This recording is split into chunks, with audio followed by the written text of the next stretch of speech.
Okay, thank you everyone for joining for this first IPA monthly tutorial. The way this is going to work is that I have a few things I'd like to share with you, just things that we've changed recently or features I think might be relevant based on the time of year, the academic calendar. And then after that, I'm just going to open it up to anyone's questions. So you can feel free, maybe in about 10 minutes or so when I finish showing off the new features to either just chime in with your microphone, or there's a chat feature on Zoom. You can feel free to ask your questions there. In the future, if you want, you can just email me questions or topics you'd like me to go over, and I'll just plan to do that. And then if anyone has joined via phone only, be sure to hop on your computer because this is very strongly visual. I'm just going to be showing IPA the whole time, so you're going to miss out. So yesterday, we deployed an update to IPA that does a couple of things. On this first screen, when you log in, we have been listing recent updates. So the two updates that I want to share with you today have to do with the scheduling module and the budget module. So I'm going to go ahead and show off the scheduling module first because those changes have been a long time coming, and we're pretty excited about them. I want to call out specifically Karen Ostergaard from the Arts Administrative Group and Carrie Hassa from the School of Education for helping us out with this view, giving us the idea and also sort of testing our ideas. So here's the scheduling module. The scheduling module, remember, is designed to help you do the actual time and date work of placing activities on a calendar. So we're not concerned with what we're offering. We're not concerned with who's teaching it. We're not concerned with what it's costing, but we're concerned with when is the lecture, when is the lab, when are the discussions. The first thing you may or may not notice is this view over here, as crowded as it still seems, is not nearly as crowded as it used to be. And that is due to a change we made where we only show the primary activity by default. We got a lot of feedback from users that there was no need to be showing the 2 or 3 or 4 or 5 discussion sections that every activity had, or rather that every course had, and that it was just needlessly cluttering up this calendar. So the only things you see on the calendar now are the main activities. These are only, the lectures, or in some cases labs if it's a lab-only course. And there's still a way, of course, to see the discussions. You can do that by simply clicking on the course in question, and you'll see it adds the discussions in here, but it also kind of highlights the course in question while dimming everything else that you don't need to see. You'll also see that we added a little more metadata over here. So now when you're looking at, here's the lecture, it tells you Monday, Wednesday, Friday, 10 to 10:50. Previously, you would have had to click on this in order to see that information. Also, our location selector has been, I don't know if you recall, but there used to be tabs over here, and it used to be a bit of a mess. Now it's very simple. You can just click on this to select the location, and the very first location just says registrar location, which is the default for a lot of activities. So I think this is a lot nicer. I think it's simplified. Another thing that we did to this view is we greatly simplified the filtering. There used to be 2 filter menus, and there was just sort of a whole lot going on. Now in the upper right corner, you'll see this filters, and if I click on it, it's fairly clear. We have filters about what days do we want to see. We have filters about what locations do we want to see. We have our tags, of course. Our instructors, including this little number right here, is the number of courses that you'll expect to see. It's the number of courses that instructor has. And then this is only primary. This you may or may not ever touch. This is what controls that first change I described, where we're only showing you the primary activity. If I go ahead and toggle this off, you'll see the calendar below just became kind of a mess. So we generally think people are going to leave it on, but we wanted to give you the option just in case. And these filters work exactly like you expect. So let's see what, here this is Wheeler L, this is Lloyd, one of our programmers. If I click this, it says he's teaching 3 courses, and here we go, 3 courses over here. I can also bring in tags. So if I want to see, everything Lloyd is teaching plus only in Everson 108, there we go. The way these tags work is if you're adding multiple instructors, they will keep just adding together, but then once we cross over into a different category, we're going to start filtering down again. So that's how that works. But the thing that I'm really excited to show you, and the main thing that we worked on with this view are these tabs across the top, where it says Monday, Tuesday, Wednesday, Thursday, Friday. This is a feature that we heard from virtually all of our customers who have custom space, where they're responsible for ensuring they're not going to double book their space. They would like to have nice calendars of their space. Their instructional planning software needs to integrate with their whatever calendaring software they're using. So this should be a lot nicer. If I go over here and I click on, say, Monday, you'll see the calendar is a little different now. The calendar is now showing us only activities on Monday. So across the top, instead of telling us Monday, Tuesday, Wednesday, Thursday, Friday, it's actually telling us our custom locations. So in this case, we have, perhaps this department controls Everson 108, Kerr 186, and so on. And so you have this very nice view that just shows you, okay, I'm not double booking the space, presumably. I can go ahead and print these out. Here's Tuesday. For a lot of people, Monday and Wednesday might be identical. In this case, there's one difference. So that's the reason why we broke those out. But those are the big changes that we've done to the scheduling module. I think this is going to make the scheduling module a lot considerably more useful for people with custom space. And I'm excited to get feedback on this. So there's one more area that I want to talk about before I just open it up to any general Q&A that might be out there. And those are some important changes that we made to the budgeting module. So if I go over here to the budgeting module and I let it load, the first thing you might notice is that we have this new course list tab. And this was a feature that we had by request. The budget module, as you know, is designed to allow it to, what we always say is to drift away from the rest of your IPA data, which is to say that your budget can refer to 5 TAs, but your TA module might only actually have 3 TAs. And this is important for 2 reasons. One, you might want to play with certain budget scenarios and say, what would happen if I had 5 TAs instead of 3 TAs? And you want to see the immediate costing effects of that. The other reason is that because of the importance of the budget module, we don't want IPA, the code, to be automatically changing things without your knowledge, or in the case of this particular customer who requested this, and thank you to Letters and Sciences Blue Cluster for recommending this change.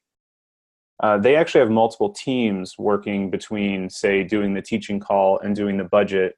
So if someone in the teaching call just decides to grant a buyout, well, that has budgetary consequences, but maybe the budget folks have a different process for how that works. So for those reasons and more, the budget module does not sync up automatically with the rest of IPA, but we make it very easy. So that's how it's always been. But the new change is that what courses exist themselves, the addition and removal of courses, can now also differ. And that's what this course list tab controls. So as you can see here, there's a row here that looks a little different from the rest. It's kind of being called out. It's got this add course button. And if I go hover on this sort of blue exclamation mark, it says that this course is scheduled, but it's not budgeted in this scenario. So what happened in this particular case is my budget was synchronized with the rest of IPA, but in the courses module, this ECS10C sequence, I went ahead and added that. And then I never told our budgeting team, or I never told whoever's in charge of the budget. So this is what they'll see. They'll come in here and they can quickly see, oh, somebody added ECS10, the C sequence. And in this case, that's fine. I, as the budget person, don't have any reason to not go along with that. So I can just go ahead and hit add course. And now everything is synchronized. Of course, if the change is in the opposite direction, if somebody in the courses module removes a course, it won't remove it from the budget. And this course list will again have information telling you, hey, this course is now budgeted, but by the way, it's no longer scheduled. What do you want to do? So that's just a nice feature. The downside to this feature, obviously, is if you want the budget to be in sync all the time, there's all this needless clicking. And if you're in that situation, let's talk, because I'd love to figure out a way if we can have maybe a checkbox or an accept all, or a yes, I'm sure I want this to stay synced. We can work something out. The other change to the budget module along those lines has to do with the funds tab. And again, it's in the same theory of what we just talked about, where we don't want anything to automatically happen in the budget module without a human first seeing it and saying, yes, that looks correct to me. And in this case, it is with automatic fund items. When you grant a buyout, or perhaps work-life balance, there are budgetary consequences. It might involve tracking funds. And so oftentimes there's kind of a double booking that goes on between what you've granted in terms of those non-teaching options, right? I've granted a buyout, I've granted a work-life balance, and then you have to sort of double book that in your budget. Well, where's the money going to come from for that? And previously what IPA had done is it had just gone ahead and made an item for you here and given it a zero cost. And then you could just go in and see it and give it a cost. We've tweaked that a little bit. You'll see there's now this tab over here that says suggested, and it tells you how many suggested items. So clicking over here, right before this demo began, I granted myself a buyout for the fall quarter of 2018. And so nothing has actually happened. The budget hasn't changed. You'll see this buyout does not exist anywhere in here. But I can go ahead here and say, yes, this to me makes sense as the budget person. I've talked to whoever I need to talk to. Or you can go ahead and hide it for any reason. There are definitely cases where some of those non-teaching options, like maybe there's a sabbatical that doesn't have, or as they often may not have, budgetary consequences. You can also just go ahead and hide it. But I'm going to go ahead and just click Add. So as you would expect, this appears from here, and it appears right here where I can go ahead and set a cost, whatever amount it may be. So those are the two major changes that we've done in the last, it's been about 6 weeks or so since we had another major release. So again, numerous updates to the way the scheduling module works. That's going to be really great for folks with custom space, although great for everybody else too, because the filters act in a more sane fashion. And more granular control in the budget module to make sure that IPA is not just changing your data. There's also been a smattering of bug fixes and tiny requests and making little areas nicer. But with that, I was going to just go ahead and open it up to any questions people may have. I don't know if I mentioned this, but this is being recorded. So not that anyone would ask a bizarre question, but I just want to have full disclosure there. So if there are any questions, feel free to just turn on your microphone or use the chat feature.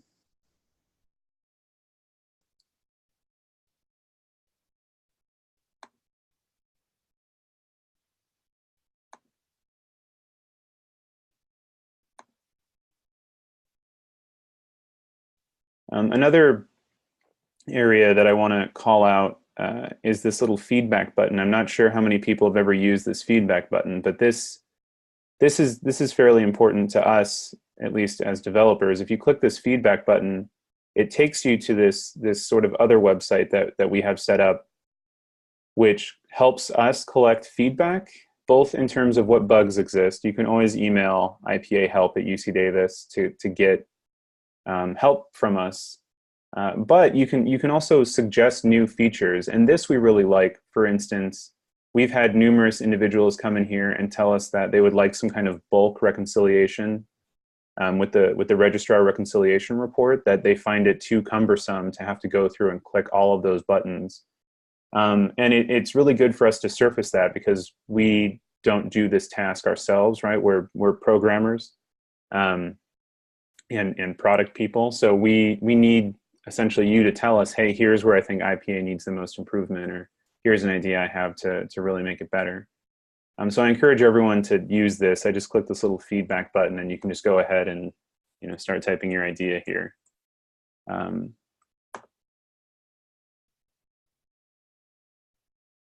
Lloyd, are you on the call here? Yes. Is there anything that you can think of that has changed significantly that I haven't gone over? I don't believe so. I think you've got Okay, everything. got everything.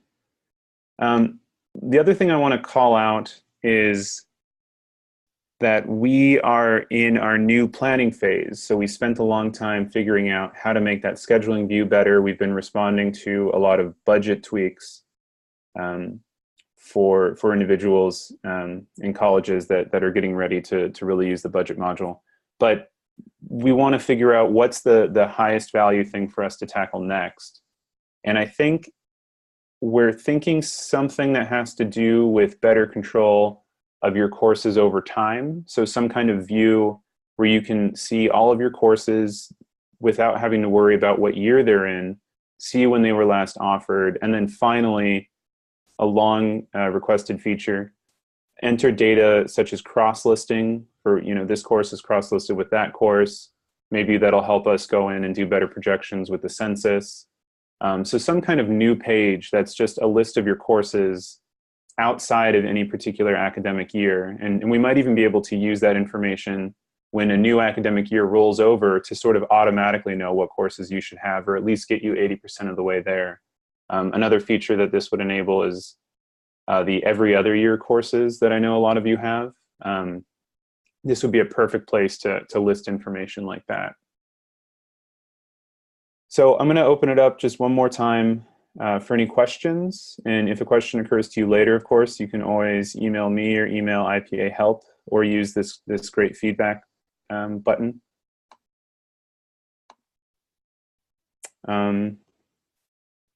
So we do have, let's see here, one question. Is there any way that the scheduling function can pull in summer quarter courses? I know Banner doesn't really support it. So the summer, let's see, pull in summer quarter courses. So I know I'm going to be honest with you, I'm a little daft on the differences between the main year and summer courses. In terms of, we can of course pull in something that Banner has, which I know you've explicitly said Banner doesn't have it. I was under the impression that if we go in here and turn on, summer session 1, summer session 2, Banner at least has a record of what the courses are, but I'm not really sure what the differences are. I can say if you go in here and you add a course and you turn on, summer session 1, summer session 2, or summer quarter, you can schedule them just like normal courses in IPA. And then so let's go ahead and say summer session 1. I'll say there are 50 people. We'll create an offering, maybe 2 sections.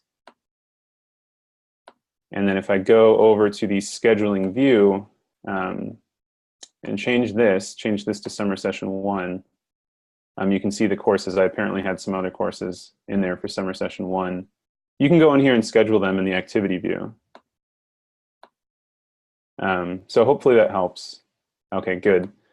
Yeah, and we've been, every now and then somebody brings up something about how the way summer courses work here at UC Davis is apparently different, and I get the impression that it's maybe needlessly different. It's not something we've done a lot of research on, but that's a perfect example of if you can think of a great way for IPA to help with summer, and you're willing to help explain to us what's different, or at least point us in the direction of the person who knows, we'd be happy to look into that. But to finish answering the question, yeah, we can just go ahead and switch here, summer session, and then use this view like normal. So that's a good question. Are there any other questions?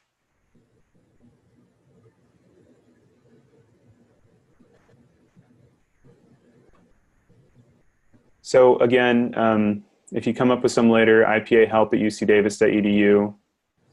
For help, for a question, for suggestions. I'm happy to field questions offline as well, just via email if for some reason you'd prefer to just have it be a one-on-one sort of QA. And as always, if you're trying to sort of wrap your head around IPA or trying to figure out how to get your department to better use IPA, my team is more than happy to set up custom Zoom sessions with your team, or come to your offices and help figure out how do I handle this problem that I feel is specific to my department, or my department does this one weird thing, how do we do that in IPA? And and we can kind of talk that through. A lot of those conversations are kind of best done that way. But this is all recorded, so if you're on the IPA Announce email list, I'll send the video out later today. And if you're not, go ahead and email me or email IPAHelp@UC Davis, and I can get you on that list. I think you can also just directly email IPA-announce@ucdavis.edu with the subject line subscribe. That's an email list that sees maybe 6 to 10 emails a year. And it's actually another form of this exact video meeting, just in sort of textual bullet forms. You know, here's what we did to the budget module. Here's what we did to the scheduling view. Thank you to this person, and so on. So unless there's any last minute questions, I'm going to go ahead and close out the conference. I hope this has been helpful. And we'll do this every single month and record them every single month. So if you would just rather watch them later, or if you'd rather just read the emails, that's completely fine. We just want to make sure that we're making ourselves available in whatever form is best for you. All right, so thank you, everyone, and thank you, Lloyd, as well, for being here as sort of my backup in case something breaks. But nothing broke, because why would it, right? All right, thank you, everyone. Exactly. Exactly.